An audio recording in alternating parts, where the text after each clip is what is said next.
Bonjour à toutes et à tous. Parfois, dans une carrière, on se retrouve un peu bloqué. On se pose des questions, on doute de la voie à suivre. C'est là, bien souvent, qu'on entend parler d'un outil qui peut paraître un peu mystérieux, le bilan de compétences. Alors aujourd'hui, on va justement décortiquer ça ensemble pour voir ce que c'est vraiment et ce que ça n'est pas. Alors oui, c'est la question que tout le monde se pose, parce qu'on entend beaucoup de choses, des mythes, des idées reçues, mais concrètement, qu'est-ce qui se passe pendant un bilan de compétences? C'est exactement ce qu'on va voir maintenant, pas à pas. Allez, on commence par le commencement. Avant même de se demander comment ça marche, la vraie question c'est pourquoi le faire? Quel est l'objectif final de toute cette démarche? Eh bien, la réponse, elle est simple et hyper importante. C'est de retrouver de la clarté professionnelle. Ok, alors si on prend la définition un peu formelle, ça donne ça.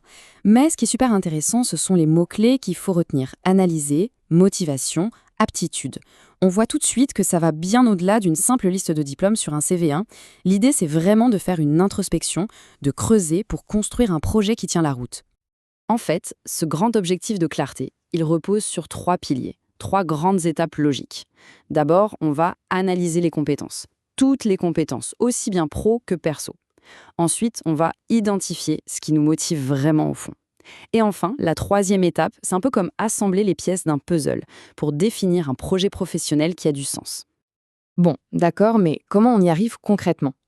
Il faut bien comprendre que ce n'est pas du tout de l'improvisation. Non, non. C'est un vrai parcours très structuré qui se déroule en trois phases bien distinctes. Et cette feuille de route, la voici. Ça commence toujours par une phase préliminaire. C'est hyper important pour poser les bases, s'assurer qu'on est sur la même longueur d'onde. Après ça, on entre dans le vif du sujet, la phase d'investigation.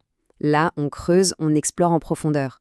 Et enfin, on termine avec la phase de conclusion, qui va permettre de synthétiser tout ça et de le transformer en un plan d'action bien concret. Et attention, point super important, un bilan, ce n'est pas juste une série de discussions qui s'envolent. Non. À la fin, il y a un résultat tangible, un vrai document de synthèse. C'est un outil personnel et, point fondamental, il est strictement confidentiel. Il n'appartient qu'à la personne qui fait le bilan. Ok, on a vu la structure en trois phases. Maintenant, rentrons un peu plus dans le concret.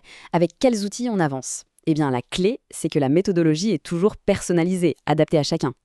Le cœur du réacteur, si on peut dire, ce sont les échanges en face à face avec le conseiller.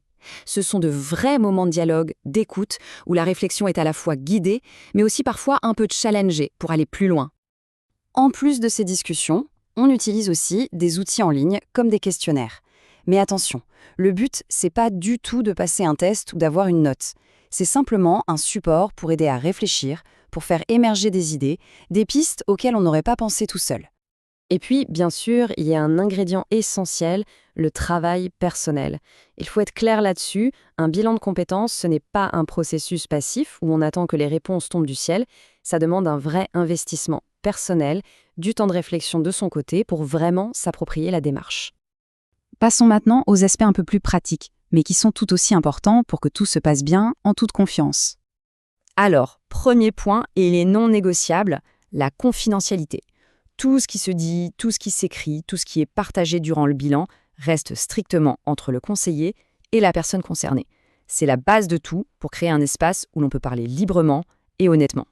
Côté administratif, comment ça se passe? Eh bien, le cadre est super clair. Souvent, le financement passe par le compte personnel de formation, le fameux CPF. La durée, le coût, tout est fixé et validé à l'avance sur la plateforme Mon compte formation. Ça veut dire quoi? Ça veut dire une transparence totale, zéro mauvaise surprise. Autre point essentiel, l'accessibilité. Bien sûr, des aménagements sont tout à fait possibles pour les participants en situation de handicap. Il suffit de se rapprocher du référent handicap pour en discuter et trouver les solutions adaptées. Alors, une fois qu'on a reçu le document de synthèse, on pourrait se dire « voilà, c'est fini ». Mais en fait, non. Un bon accompagnement, ça ne s'arrête pas là. Ça va plus loin. Et ce suivi dans le temps, il est même chiffré. Le chiffre qui vient, il est assez parlant. 6. Pourquoi 6? Parce que 6 mois après la fin du bilan, un entretien de suivi est systématiquement proposé. Le but, c'est de faire le point, où en est le projet, quels sont les progrès, les blocages éventuels.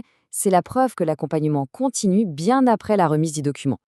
Donc s'il y a une chose à retenir, c'est vraiment ça. Un bilan de compétences, ce n'est pas une destination en soi, c'est un point de départ. Son vrai but, c'est de donner une feuille de route, un plan d'action super concret pour pouvoir construire son avenir professionnel.